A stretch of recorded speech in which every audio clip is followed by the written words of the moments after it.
Antimatter Blues, the sequel towards Mickey 7, which is the basis of the major motion picture Mickey 17. Now, what is Antimatter Blues? Antimatter Blues, as the name suggests, is about mostly antimatter. Don't really know where the blues comes in, and probably the sense of like, hey, I'm starting to get some blues. Google that part out. But antimatter itself is a pretty big factor in this story, mainly because if you remember from the original book, Mickey 7, you would remember that they had an antimatter bomb, which they went ahead and accidentally gave the creepers. And creepers being those like large black insects, giant insect like worms from Mickey 7, and that are the native species of Niflheim, if that's how you pronounce that name.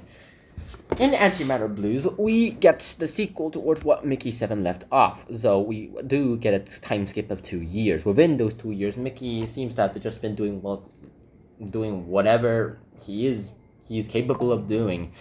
If he's not allowed to die anymore, well, fun fact, he can't do much. He can do farming and agriculture and rabbit duty, yeah, but the specialized jobs, bioprinting, chemical engineering, agricultural engineering, that kind of stuff is out of his league. He was here for an expendable, and since he was able to somehow quit, aka using a antimatter bomb as leverage towards something that you shouldn't be able to quit, you end up becoming someone who's a little bit more important. Except he does have one job. He does have the diplomacy job. He doesn't have regular contact with the creepers, as he supposedly said towards them. But what does happen, though, is that he has to save the colony. Now, as the back description of the book itself says, summer has finally grown, and there are several indigenous species that have came back, but Mickey's just another colonist, and instead of cleaning out the reactor core, he spends his time these days cleaning out rabbit hutches. It's not a bad life, but it's not going to last. Like, it's sunny right now, sure, in Niflheim, but winter is coming. Like, 4 seasons. The antimatter bomb that the colony is using is running really low, and Marshall wants his bomb back, for obvious reasons. Inside the bomb has antimatter, which is the thing that's keeping the colony moving on. They have an antimatter generator. That's where the power is coming from. They don't have a nuclear generator. That's too dangerous. So Mickey agrees to retrieve it, and he'll be giving up the only thing that he has that's kept his head off the chopping block. But if he refuses, then he has essentially doomed the entire colony. The creepers themselves have their own worries, apparently, and they're not going to surrender the bomb without getting something in return. And once again, Mickey finds the fate of these two species resting on his hands. Like good old diplomacy. Except your diplomat is not trained to be a diplomat. He's just assumed to be a really good diplomat by the alien indigenous people.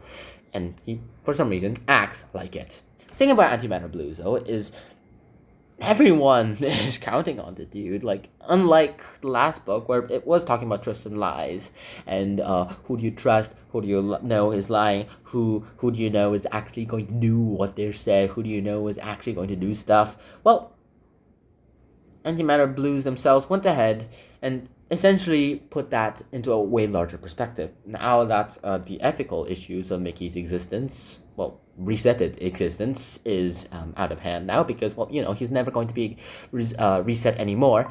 Now, he will be went ahead and talking about diplomatic issues. What do I mean by that? Trusts and lies. The creepers, the big wormy indigenous species of the planet Niflheim, and are black, but I like to imagine them that they look like this, the ones that were native in Mickey 7. They apparently don't have a concept of lying. Sure, they have a concept of lying and not bluffing apparently, but lying, they hate it. They hate it with the core of their might. Once they make an agreement, they're going ahead and saying that, hey, you know what? I'm not going to break this agreement. Even as much as I hate it, it's the best possible situation that I have for me right now, this instant. What would you do in this situation? What would you do? Personally, from my own experience, I would go ahead and bargain. To someone who's always so trusting, I would go ahead and manipulate them. And that's what humans do.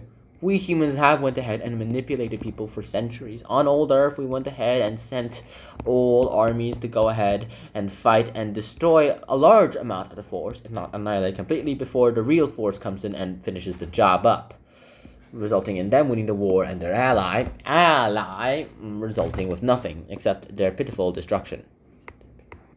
So, trust and lies. Trust and lies have once again came into a bigger role. Except in this case, lies and trusts are a bigger role. When you don't keep a promise, well, the indigenous people are not going to be happy. And the indigenous species are going to take it really seriously. Once they make a promise, they expect you to keep it. And that's the thing about Mickey 7. That was a really big role in Mickey 7 because that was the only way that they can negotiate. You don't know what the indigenous species is capable of. You don't know what the enemy is capable of, so you go ahead and stay down until you do realize what they are.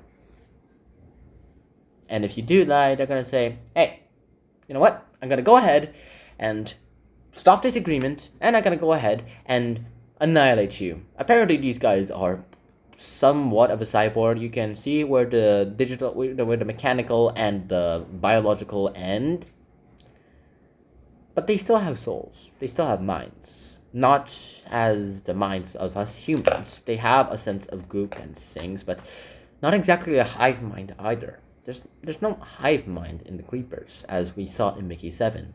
They have ancillaries who don't really think, but the big ones, they have their own minds. They have primes. Yes, they have a prime, which is apparently their word for leader. And that's incredible. Think of this as like the Matrix, whereas in the Matrix we go ahead and learn that people were being an obliterator like this. We're an alien species on this earth now, and we came ahead and came to negotiate with an aggressive species, and we show that we have some power over them. Whereas Neo in the Matrix is all like, "Hey, I have this coding power over you. I can control you with all my will and might because, well, that's what I'm encoded to do in my code. I am the one, but I'm going to go ahead and make a deal with you first. So I'm gonna fight your Agent Smith, because he is starting to become a problem for you. And our Agent Smith equivalent in this here is the creepers who were infected with some viruses. They call it the fungi. They call it the third type of life, which Mickey for some reason calls it fungi. But I think it's more of a virus, or at the least a viral bacteria. And we humans are the Neo and the Resistance, and the creepers are a nicer version of the mechanical beings that we see in the Matrix. This is the best way I could describe all them. In the end, Agent Smith is annihilated, and Neo is able to go ahead and save the entirety of the Matrix. In this case, the Matrix is Niflheim. And what do we get from saving Niflheim? We get coexistence. Unlike the Matrix, so Neo doesn't die. Our Mickey 7 is still alive, and was supposed to die. I suppose he did went ahead and volunteer to go put in the nuclear fuel inside the antimatter plant. But by the time he came to go ahead and do all that, because he uploaded everything, Marshall's already done it. And because Marshall's already done it, the one guy who gave him hell on earth was gone. It was so sad, because it was his job. It was his job to be the suicide guy, not someone like Marshall, the leader of the colony. He turned himself into a self-made martyr, which, according to the ending parts of the book, is the worst kind of martyr. And one thing that they are sure of, though, is that if they create a high school on Niflheim, they will name it after Marshall. Marshall High School. Sounds great. What do you get from Antimatter Blues, and why should you read Antimatter Blues? Antimatter Blues is less on the ethical parts of coexistence. Unlike twins, which are born at the same time and have two different personalities, well, sure, they can have similar personalities, but they have two different personalities in two different bodies that aren't exactly identical in every way. This cloning technology itself created ethical issues because everyone was the same in every one way. Their memories were the same up to the point where, well, they were printed out, and their minds were somewhat working the same. There were personality shifts every time there was a new Mickey, in this case, printed out, but in the end, it was a big issue. Because we humans don't like new things. What this book, though, it expands on truths and lies. It expands on how we humans interact with each other. How we humans, if we ever encountered with a honest to the brink of existence kind of species, how would we react? How would we react towards someone who is never going to lie? We would take advantage of them, right? Yes, we would. Yes, we would. And that is exactly why you should read Antimatter Blues. It's a non-stop sci-fi adventure from beginning to end, and unlike The Reason the Brain Rot or fast-paced books and movies, this teaches you something. It makes you think. It makes you think more about philosophy than science, with a bunch of science included inside, and lots of humor included as well too. I really hope you guys enjoyed this episode, because next time I really want you guys to read Antimatter Blues and Mickey 7. I hope to see you guys soon. Until next time, Shihana, peace. Bye bye.